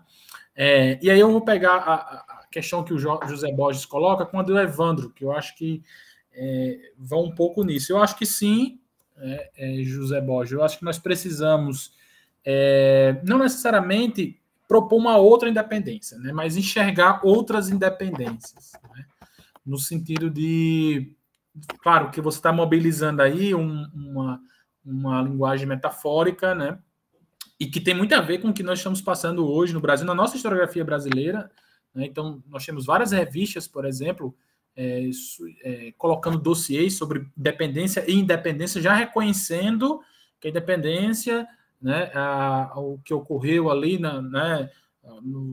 no eixo São Paulo-Rio de Janeiro tem a sua importância para pensar o processo histórico no Brasil, de formação do Estado Nacional, mas em outras partes do Brasil também essa configuração são fundamentais, né? Por exemplo, a questão que ocorre na Bahia, no Pará, enfim. Né? Então, eu acho que nós temos que pensar, e você tem razão, assim, em outras independências, na verdade, em outras possibilidades de produção do conhecimento histórico. Né? E aí, é justamente um texto que o Valdeir até escreve, né, na revista de História da Historiografia, é pensar a história da historiografia como uma análise de história, pensar a partir de uma ideia de historicidade, pensar uma multiplicidade de como se produz essa história. E aí a história da historiografia não pode mais ser circunscrita apenas ao cânone, ou apenas a uma forma de escrita ali mais tida como um profissional, mas pensar, por exemplo, outras estratégias, outros gêneros de produção, de reflexão do conhecimento historiográfico. E aí, na minha percepção, a história dos estados, a análise da história dos estados, ela passa um pouco por essa dimensão mesmo. Né? Então, eu acho que a gente precisa, sim, fazer esse tipo de reflexão, justamente para sair dessa ideia de que existe uma sub-área na história do Brasil, na história da historiografia brasileira, né? O que Evandro falou, eu concordo plenamente. É sair desse aparente impasse, porque isso é um impasse aparente entre o nacional e o regional. Né? Claro, ele é colocado, não temos dúvidas quanto a isso. O debate entre o nacional é um debate colocado, né? Mas ele é um aparente impasse. Né? Por isso, para uma forma da gente sair disso é justamente pensar no problema maior do que é um estudo na teoria da história da historiografia brasileira. Qual é? É refletir sobre como o conhecimento histórico é produzido. Né? Pensar as suas relações entre tempo e narrativa, pensar as condições e possibilidades de um texto que se requer ser historiográfico. Então, é isso que importa. Entende? O que importa é a pergunta que a gente faz. Né? É a pergunta célebre de todo estudo de teoria e de história da historiografia. Como se escreve a história? Então, se a gente tiver essa pergunta na nossa cabeça, não faz sentido a gente achar que produzir história da historiografia analisando um texto de história do Estado é uma história regional, é uma discussão não importante, tá entendendo? A mesma coisa, quem faz uma análise, uma discussão de como se escreve a história de um livro didático, né? A escrita de história escolar, é um trabalho de história da historiografia. Né? Quem faz uma análise sobre a produção do conhecimento histórico em um quadrinho, no cinema, em um videogame, é uma reflexão de teoria, é uma reflexão de história da historiografia. Não é uma história da historiografia do videogame, não é uma história da historiografia do cinema, não é uma história da historiografia, né, do audiovisual. É história da historiografia, ponto. Eu acho que a gente precisa resolver isso com a pergunta que nos é cabida, né? Que é justamente a pergunta de como se escreve história. Então, se a gente levar isso como a nossa questão a ser resolvida, então pouco importa o gênero, pouco importa se o tema é o Brasil ou um estado qualquer. Então, eu acho que a gente consegue resolver recuperando a pergunta que nos fundamenta. Eu acho que é É por aí. Então, eu não me sinto, digamos assim, o meu trabalho, eu nunca senti que meu trabalho, por exemplo, o que eu faço, as minhas reflexões, como uma coisa, eu estou aqui fazendo uma historinha menor. Não. É um debate que é a história da historiografia brasileira, e se a gente pudesse, a gente poderia até dizer história da historiografia, né? Que é o que o Themístocles propõe, é o que o Turim coloca. A gente produz história da historiografia e pronto. Né? Independente do espaço dos personagens a serem refletidos, a serem analisados, examinados, assim por diante. Eu acho que a discussão ela deve partir por aí. Por isso que eu acho, mas mesmo assim, tendo essa noção, mesmo assim, é preciso fazer aquilo que o Themístocles propõe, provincializar essa história do Brasil. Porque se a gente conseguir provincializar essa história do Brasil, a gente vai evidenciar que a pergunta necessária é como se escreve a história. Eu acho que esse é o ponto. Se a gente conseguir... As pessoas têm que sair das suas aulas. É mais ou menos a pergunta que foi feita, não sei se o Evandro se lembra. Alguém perguntou assim na mesa passada, não foi, Evandro? Será que não seria importante que os departamentos de história incluíssem história do Oriente? Quer dizer, a gente acha que os debates devem chegar construindo sub-áreas, né? Eu acho que não. Eu acho que a gente pode trazer essas questões, porque, por exemplo, por que a gente não pode montar um curso de história da historiografia brasileira só pegando histórias dos estados? A gente não precisa, talvez, mudar uma grade curricular para pensar isso. Por que a gente não pode fazer isso? Né? Por que a gente não pode, por exemplo, pensar aquela disciplina, né? História do pensamento social do Brasil, a história dos intérpretes do Brasil, colocando só intérpretes mulheres. Né? Então, eu acho que a gente pode implodir, a gente pode fazer um movimento no interior dessas estruturas curriculares. Né? Então, eu acho que a gente pode fazer essas coisas. Nós podemos pensar essas relações dentro do local em que, supostamente, elas são interditadas, excluídas, né? Colocadas de forma periférica. Eu acho que isso é muito poderoso. Né? Eu acho que é muito poderoso, talvez, um dia, se a gente conseguir, né, montar um curso de teoria da história só com historiadores brasileiros. E aí, talvez, a pergunta que se faça a alguém, poxa, cadê os clássicos, cadê o cânone aí, né? Então, talvez para provocar, para implicar aí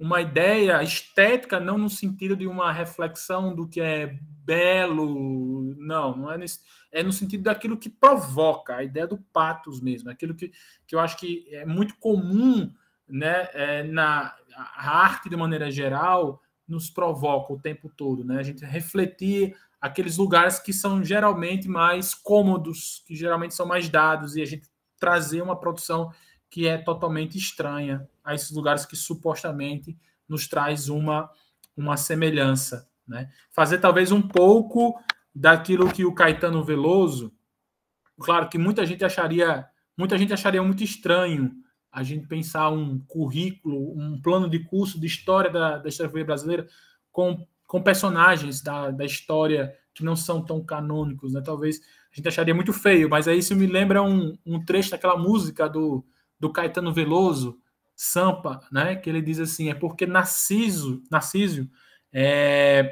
acha feio tudo que ele é estranho. Né? Quando ele chega a São Paulo e esse é o que o provoca. Talvez seja por isso. Né? E é isso que eu tenho pensado também nas minhas disciplinas. Aqui no IFRN eu tenho trabalhado com teoria da história e aos poucos tenho tentado provincializar, no sentido, não é no sentido de reforçar regionalismos, porque isso também acontece. Né? A história regional caiu um pouco nesse engodo aí, né? De reforçar regionalismo. Não, o que importa é só a história do Rio Grande do Sul. Não é isso que eu estou tratando. Não é nós cairmos na velha teia de reforçar as identidades regionais. Pelo contrário, a gente precisa criticá-las, a gente precisa problematizá-las. Não é isso que eu estou propondo. Né? O que eu estou propondo é problematizar as várias formas de se produzir o conhecimento histórico em vários lugares, por vários personagens, Essa é a ideia. É isso que enriquece o debate e que talvez quando a gente abre mão de fazer esse tipo de produção, de fazer esse tipo de reflexão, talvez porque a gente queira ainda, a gente tem medo dos velhos complexos de vira-lata, né, que estão aí por aí fora, né? Então, eu acho que se a gente está conseguindo fazer isso a nível internacional, a gente precisa fazer isso a nível nacional. Os indianos estão fazendo, né? O Chakrabarti, por exemplo, o que o Chakrabarti coloca é algo muito poderoso. E chega aqui no Brasil.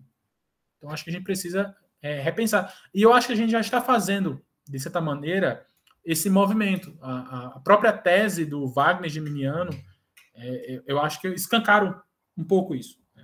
E é interessante porque muitas pessoas têm comentado sobre esse trabalho e nessa perspectiva mesmo, a gente precisa repensar essa geografia disciplinar, né? Só que o Wagner pensa em uma outra chave, eu estou pensando em outra, e eu acho que isso que é o legal. É isso que enriquece a discussão e a possibilidade de se fazer história da historiografia, né? Eu acho que a gente precisa deixar os nossos alunos bastante confortáveis em escolherem aquilo que eles querem trabalhar, né? Sair daquela zona mais ou menos já mais ou menos formulada do que é um trabalho de história de historiografia, né? Eu acho que é muito poderoso a gente mostrar as várias possibilidades. Então, eu acho que é um pouco isso. Essa minha entrada na história da educação pensando o paradidático. Então, estou analisando um paradidático, que teve um efeito muito importante aqui na nossa história, inclusive na repercussão da produção do conhecimento da UFRN no ensino básico, né? Então, veja, eu estou propondo uma reflexão de como se escreve a história do Brasil, pegando um livro de história do Rio Grande do Norte, com um gênero que eu nunca vi. Eu nunca vi ninguém pensando a produção do conhecimento histórico a partir de um paradidático. Então, a ideia é essa. A minha ideia digamos assim, trazer mais possibilidades. Por isso que eu digo que eu não estou fazendo uma outra coisa. A minha nova proposta de tese digamos assim, continuar com a reflexão que eu já estava fazendo na minha tese de história. Na tese que eu defendi na Federal do Rio Grande do Sul. Bom, eu espero que eu tenha respondido a contento aí as questões. Obrigado, Bruno. Eu vou colocar uma questão que chegou agora aqui e vou devolver a palavra para você, depois eu coloco as seguintes, tá bom? A pergunta é colocada por Regiane Matos. Professor, gostaria de ouvi-lo acerca do nosso aparecimento como América Latina na história ocidental a partir de 1492. Fico me perguntando, onde estamos a história, já que não temos história antiga e história medieval, onde estamos na história, né? Nossa aventura humana é interrompida em 1492 ou em 1500. A nossa cultura anterior foi interrompida. Logo, qual o lugar da América Latina na história? Podemos ser modernos se estamos padecendo ainda hoje da modernidade? Coloco essa questão, então, para você agora, Bruno. Olha, muito obrigado, Regiane. Eu não sou um especialista na América Latina, mas eu vou arriscar a responder a tua questão, já que o Temístocles me trouxe uma proposta para provincializar a história do Brasil. Eu acho que a questão que você coloca, né, onde estamos na história geral e qual o lugar da América Latina nisso, né? E quando você diz assim, onde é que a gente está na história medieval, na história antiga, enfim, essas questões são as primeiras questões que nós fazemos quando a gente propõe a problematizar esses lugares, como você está colocando aí, esse lugar da América. Qual é esse lugar da América Latina? Então, o que é essa América Latina? Eu acho que essa é uma questão que a gente precisa também buscar, precisa problematizar, né? Eu acho que esse é um ponto de partida, claro, que de antemão, né, se a gente for tentar responder a questão de maneira direta, no sentido, nós estamos na história moderna e não na história medieval, a gente, pelo contrário, a gente não pode reforçar, digamos assim, o lugar onde nós estamos, né? O que a gente precisa é problematizar o lugar no qual nós fomos inseridos. Essa é a pergunta que a gente tem que fazer. Por que um dado momento, por exemplo, a América os historiadores aqui no Brasil vão discutir se houve Idade Média, se o sistema de capitanias hereditárias era o feudo.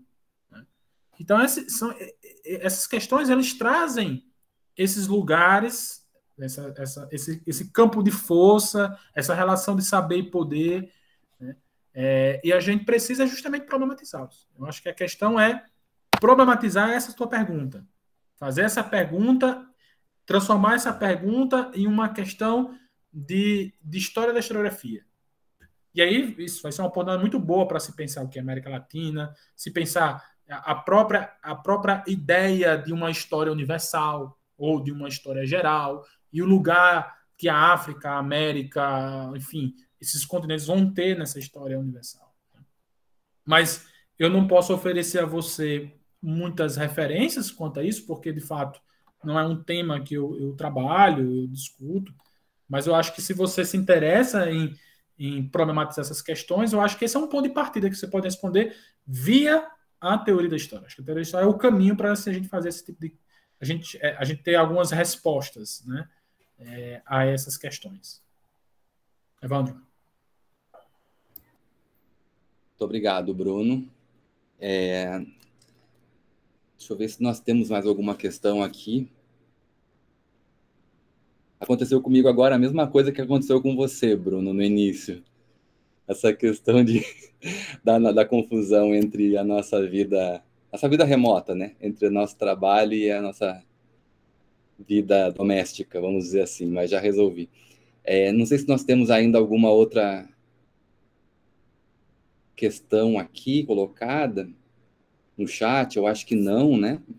O Manuel não me passou mais nenhuma, eu quero inclusive agradecer ao Manuel Neto, que é monitor desse curso, aluno do nosso curso de bacharelado em Caicó, e ajuda muitíssimo nas atividades.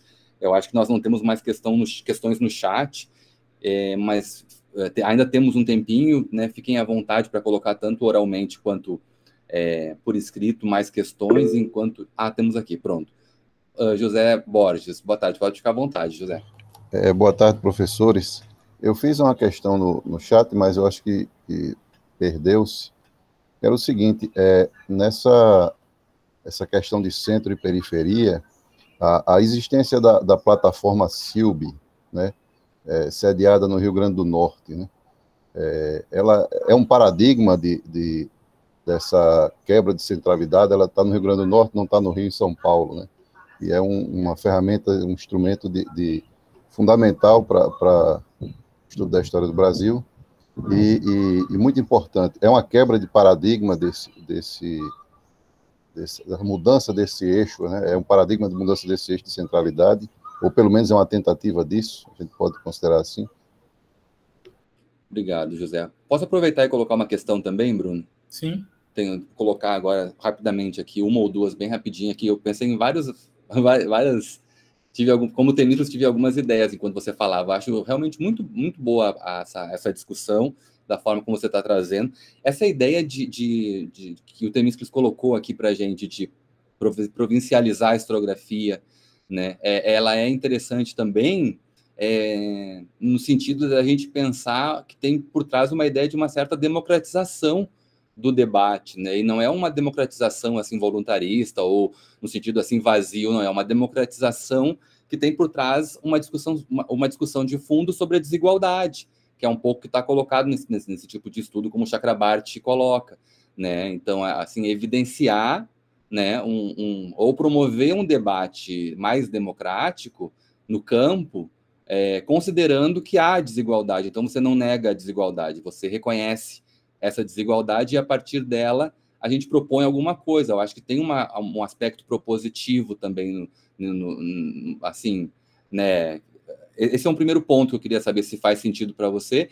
E a segunda questão, que tem a ver também com isso, mas com a sua fala e com o seu segundo doutorado agora no campo da educação, e a atuação no Prof. História também, que é a questão do currículo de história, né? A problematização do currículo de história, né, assim, pensando no contexto da BNCC, dos debates todos, nas reformas curriculares, da nova legislação que envolve a extensão universitária. Então, assim, No campo da universidade, os problemas que envolvem as questões particulares da universidade, tudo bem, isso vem sendo debatido. Mas no que envolve a educação em sentido mais amplo, é relevante a gente ver uma posição da universidade em relação a esses aspectos. E, bom, no meu ponto de vista, o olhar de profissionais de história para essa questão pode enriquecer muito, porque o que mais parece que faz falta nesse tipo de discussão é que tem menos debates teóricos de fundo e mais debates que ocupam essa dimensão aí das disputas de poder, né? Toda a briga da BNCC muitas vezes era por uma disputa de perspectiva histórica, noção de história, né, dos centros brasileiros, em particular, Rio de Janeiro, São Paulo, etc., do que propriamente uma questão teórica de fundo que vá nesse ponto, como você falou na mesa, no evento da UFRN, e hoje também, de pensar... De pensar, não precisa necessariamente criar uma disciplina de história do Oriente, mas o Oriente pode passar a compor uma certa ideia de currículo, né, onde a gente consiga pensar a história no sentido mais propriamente universal, assim, de uma formação mais universal e não necessariamente, ou internacional, tanto faz, mas não necessariamente abrir, assim, né, cadeiras específicas que vão continuar fracionando o debate, né? Era isso, Bruno. Obrigado. Beleza, Evandro. Obrigado, José. Obrigado, Evandro. José, eu não conheço muito essa plataforma, tá? Então eu não posso falar especificamente sobre ela, mas essa plataforma ela reúne, né, um acervo sobre sesmarias, produção de documento. Eu acho que é uma ideia super bacana. Ela é importante, né, do ponto de vista da pesquisa que é feita aqui. Geralmente, por exemplo, a gente pode pensar que há muitos anos atrás fazer pesquisa, até mesmo de estados como aqui do Rio Grande do Norte, do Ceará, nós tínhamos que ir ao Arquivo Nacional, à biblioteca, existia essa relação da centralização na documentação. Isso já vem desde o Império, né? O próprio Dom Pedro envia várias comitivas, como a do Gonçalves Dias, né, nos anos 50 do século XIX, para recolher esse documento e levar até a corte. Então isso aí é um processo que já se constitui desde o século XIX, né, já existe. E a presença de uma plataforma como essa, pelo menos que eu vi aqui por cima, é muito importante, né, para a produção desses conhecimentos, né, da reflexão do Império Luso brasileiro. Eu acho que seria um exagero dizer que é uma mudança de paradigma, né, sobretudo se a gente está pensando um paradigma ali com muito mais comum, né, mas que é uma iniciativa importante, com certeza, né, e que descentraliza, né, a pesquisa e onde ela é feita, não tenho nenhuma dúvida quanto a isso, tá? Em relação as questões que Evandro coloca, né, se esse debate é importante para a gente pensar a questão da democratização, do ensino, eu concordo plenamente, Evandro, eu acho que é por aí. Essas inquietações, na verdade, elas não ficam restritas ao debate no campo da história da geografia. A minha ideia é que esse debate também possa refletir de algum modo acerca do papel que essas histórias ou a possibilidade de outras histórias possam prefigurar no nosso currículo, né? E aí, nesse sentido, eu já vou respondendo a tua segunda pergunta. O que é o currículo de história, né? O que a BNCC fez com essas outras possibilidades de história, enfim, é um prejuízo enorme, né? O debate curricular da BNCC, né, sepulta de vez, pelo menos em termos oficiosos, né, oficiais. É claro que existe um currículo oficial e existe um currículo de sala de aula, que o professor ele tem plena autonomia para subverter, digamos assim, a BNCC. E eu, particularmente, ainda bem que eu estou numa instituição que não aderiu ao BNCC, né, porque a gente faz um outro tipo de currículo, né, um currículo por tempo integral, por um currículo integral. Então, ao meu ver, na minha avaliação, é o melhor, a estrutura curricular do ensino básico mais interessante. Não é porque eu sou do IFRN, mas eu acho que o que os institutos federais oferecem em termos curriculares é muito relevante para pensar todas essas questões, né? Mas, então, eu não posso falar em relação à dimensão disso no meu fazer, porque a gente conseguiu barrar, resistir à BNCC nos institutos federais. Então, ainda bem que a gente conseguiu fazer isso.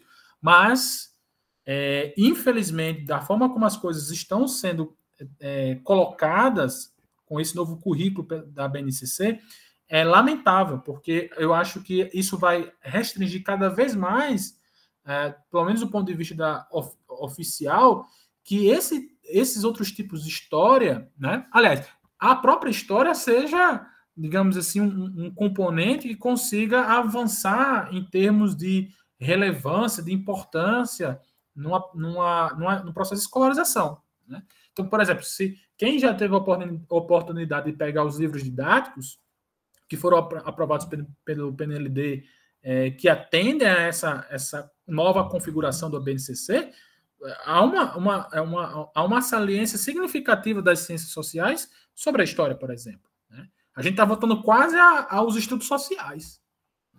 Então, eu acho extremamente problemático. Apesar de nós termos avançado no campo do Brasil, da história do Brasil, da reflexão em todo o que é essa história do Brasil, infelizmente, do ponto de vista da estrutura curricular, a BNCC jogou um verdadeiro banho de água fria. Agora, sim, uma verdade seja dita, né? E aí, uma coisa que a gente precisa também refletir no campo da educação, né? As nossas escolhas sobre determinadas concepções de educação que nortearam, inclusive, a LDB, né? Os PCNs, né? Que foram justamente a chamada educação por competências e habilidades. Eu acho que é um debate que nós, historiadores, também só colocamos nas mãos dos educadores. Então, por exemplo, numa perspectiva de enfatizar as chamadas competências e habilidades, os conteúdos, e aí o conteúdo de história, o conteúdo da filosofia, da sociologia, esses conteúdos, imprimir no indivíduo a ideia de que ele tem uma competência ou habilidade específica, os conteúdos acabam girando em função dessas competências e habilidades. De modo, por exemplo, que importa o que você for trabalhar em sala de aula, desde que você consiga tornar o seu indivíduo capaz para realizar uma tarefa específica, ou uma competência ou habilidade, pronto, atingiu um objetivo educacional, né? E aí, por exemplo, eu analisei um livro didático de história regional, e aí um dos autores colocar lá as competências e habilidades dos livros de história regional.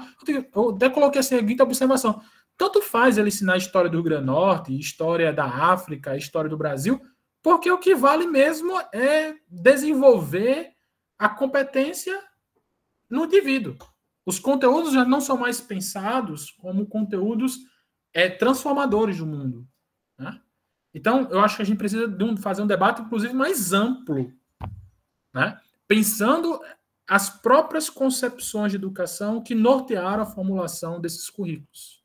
Então, eu vejo poucos colegas, claro, talvez porque a nossa formação na academia não nos permita isso, né? Mas eu acho que a gente precisa fazer um debate que envolva outros elementos estruturais mesmo, inclusive com as concepções de educação que nortearam os nossos documentos desde os anos 90.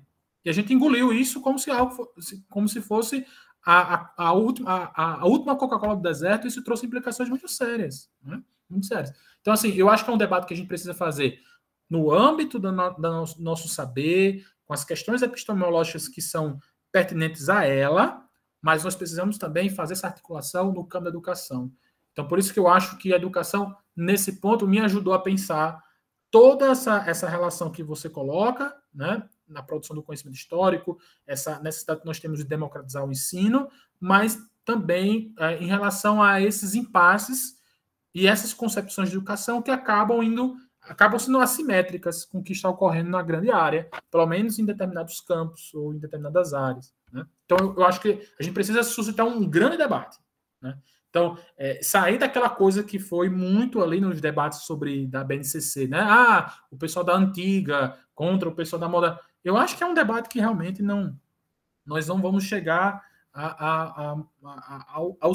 ao cerne da questão, né? Eu acho que as questões epistemológicas, e eu concordo com você, elas são fundamentais para a gente pensar currículos, né? Então, por exemplo, o lugar do debate das questões de gênero, né? O debate das questões vinculadas, né?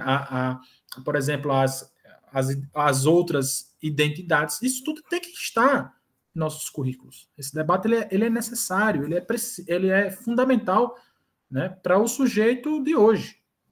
Muito mais do que prepará-lo para desenvolver uma atividade específica, preparar para o mercado de trabalho, né? Claro que essas coisas são importantes, né?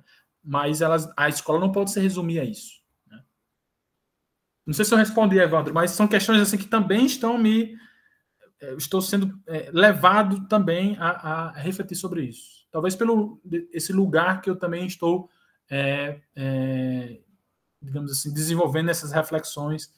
Essas questões acabam aparecendo também de maneira muito saliente, de maneira muito presente nessas minhas novas pesquisas, enfim, inquietações, etc.